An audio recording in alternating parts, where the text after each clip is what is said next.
sanadu markay ahayd 1902 ayaa korneelkii la dhihi jiray Isweyn Cawar ayaa wuxuu report amba warqad qoray uu kaga warramayo xaalka iyo sida wax yihiin ee marka maxkamiyadu ay ku sugan tahay oo gobolada waqooyi amba Somaliland isagoo markaa ka warramaya hawlihii military ee markaa uu isagu hogaaminayay ka dhanka ahaa sayidka iyo daraawiishta Sayid Maxamed Cabdulla Xasan warqadda iyo reportka dheer waxa uu qoray wasiirkiisii arrimaha dibadda ee markaa Ingiriiska reportka uu qoray waa warqadda dheer ee waxa ay taariikhdu tahay iyo goobta uu ka qoray goobta uu ka diray waxay ahayd magaalada Berbera taariikhdu waxay ahayd bishii shanaad 1902 isagoo markaa dhambaalkaasi dheer uu gaadhay magaalada London markay taariikhdu ahayd May 26 waxa uu qoray sida tan wuxuu leeyahay taariikhdu markay ahayd April 12 ayaa jawaasiisteedu waxay noo sheegeen warar lagu kalsoon yahay oo ah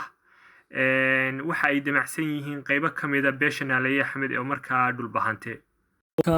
ku noolaanba ku dhaqnaa deegaano ka agdhow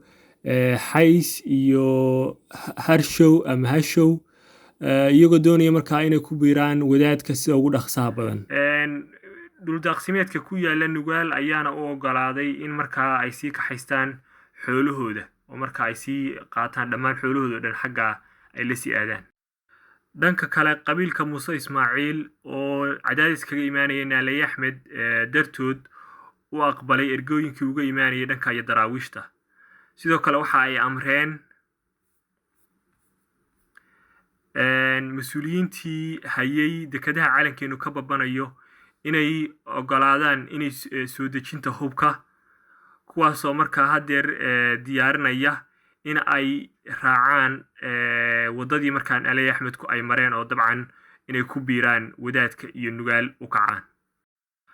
dhanka kale Ingiriiska uu yiraahdeen nahay muhiim bay inoo tahay in laga hortago in Sayid Maxamed uu markaa helo awood cusub ama uu sii awoodeysto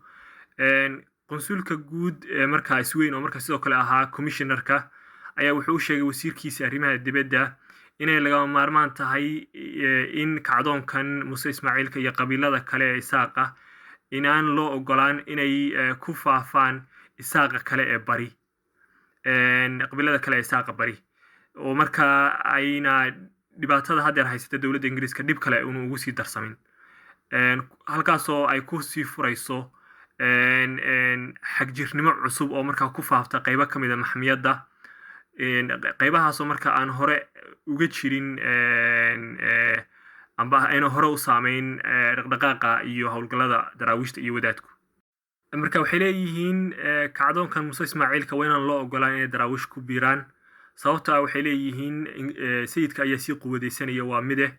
midda kale waxay ku leeyihiin Isaaqa bari oo dhan bay saameyn ku yeelanaysaa iyaguna markaa daraawiish bay ku biirayaan waa midda kale dhibaatadii hore inoo haysatay bay inoo sii laba jibaaraysaa dhib badan baa electricina inaga soo gaaraya waa midda kale waxay leeyihiin maxkamiyada qaybo kamid oo markaa aan xagjirnimadu ka jirin wahalkanka daraawiishta ayaa waxaa ku beermaysa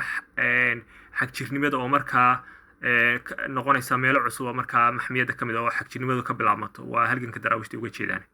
intaasoo sababoodba markaa waa loo diidayaa markaa Muuse Ismaaciilku inay ku biiraan daraawiish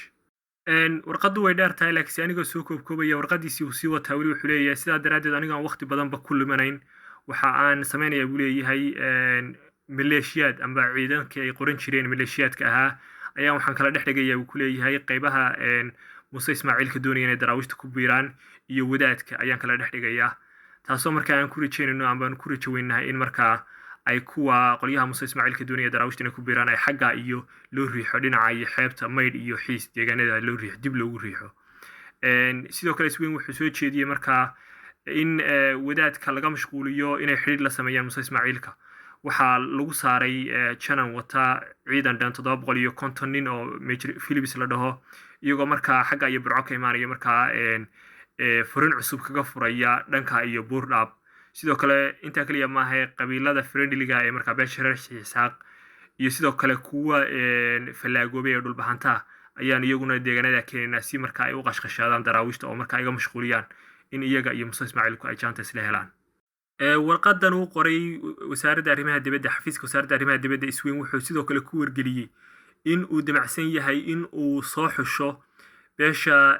jibriil naalaye iyo beesha cali naalaye si uu markaa ugu fuliyo ciqaab aad u daran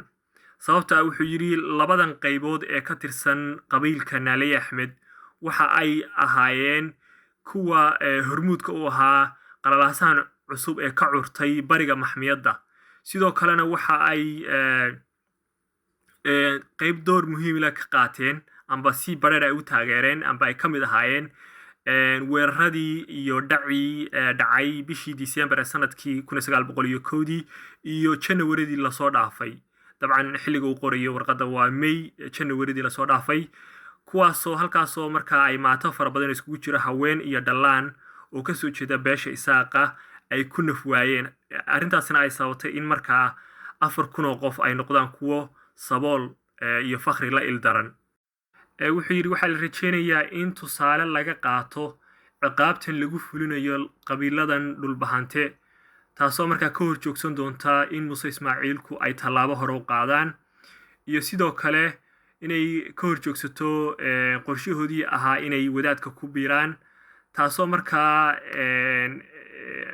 ka dhigaysa mid aan loo baahnayn mid aan daruuri ahayn in tallaabo military laga qaado qabiilkan Isaaqa ah wuxuu uga jeedaan Muuse Ismaaciilke marka waxay leeyihiin tusaalahan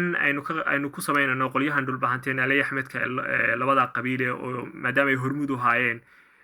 qalalaasan iyagu markii horeba waxay markaa tusaale u noqon doontaa in lagu cibro qaato oo markaa qabiilka Muuse Ismaaciil ay markaa ka fiirsan doonaan inay markaa daraawish ku biiraan amba ayna ku biiri dooninba sidoo kale inagu uma baahan doono buu yidhi haddaynu sidaas samayno in wax military action aynu ku samayno amba tallaabo aynu ka qaadno beesha Muuse Ismaaciilka beesha Isaaq haddaan warqadda intaa ugu gudbo oon yara faaleeyo halka waad arkaysaa inay leeyihiin dad fara badan bay qolyaha Naalaye Axmedku ay dhib u geysteen waa waxa la dhaho isu bahaligelinta oo markaa waa luuqad ay colonialku isticmaalaan dadka gumaystayaashu si markaa dadka qabiilooyinka deriska madaxa la isu geliyo waxaa la dhahaa tacticska divide and rule baa la dhahaa oo markaa qayb iyo xukuna istiraatiijiyadda ingiriiska ka mid ahayd sidoo kale waxaan halka ka arki karnaa in beelaha Isaaq ay doonayaan iskood inay daraawiishta ugu biiraan in propaganda loogu sheekeyn jiro la jiro daraawiishtu weydin necab yihiin oo weydin laayaan xagga hoose waraaqaha wasaaradaha ingiriisku isku dirayaan ay xaqiiqada kaga hadli jireen oo marka ay doonayaan ay sheegayaan in beelaha Isaaq iskood ay doonayaan inay ugu biiraan daraawiishta oo markaa taa bedelkeedana ingiriisku ay u baahan in laga hortago markaa la kala geeyo oo war been loo kala qaado sidoo kalena beelaha kale la ciqaabo oo markaa si ay kuwan kale daraawiishta doonayaan inay kusoo biiraan ugu qutra qaataan intaasaan iyadana faalada kusoo koobaya sarkaalka qoraya xogtan waa Swain Cawar bay daraawiishta u yaqaaneen buugga xogtan ay ku jirto waxaa la dhahaa The Scramble in the Horn of Africa oo markaa ahayd taariikhdii Soomaaliya dabcan beelaha laga hortagayna beelaha halkan ku nool ay ka mid ahayd beesha halkan joogta Naalaye Axmedku